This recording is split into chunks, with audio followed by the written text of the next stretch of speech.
Mastering phrasal verbs. Touch on that later. Hello, everyone. Today, we're going to dive into the world of English phrasal verbs, focusing on the phrase, touch on that later. Understanding these types of expressions is crucial for fluent English communication, and we're here to make it as simple and clear as possible. So, let's get started. Firstly, let's break down the phrase.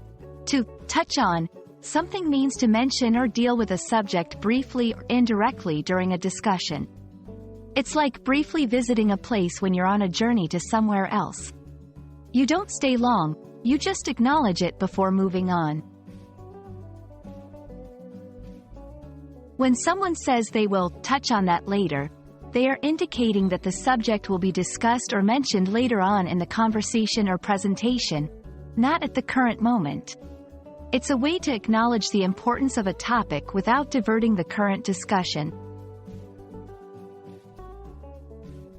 Let's see how this works in real conversations or speeches. 1. During a meeting, a manager might say, "We'll touch on budget allocations later in this meeting," meaning the topic is on the agenda but will be discussed after other points. 2. In a lecture, a professor might mention, "We'll touch on the implications of this theory in next week's class," indicating that the topic will be covered more fully at that time. This phrase is particularly useful for organizing conversations and presentations, allowing the speaker to manage the flow of information effectively.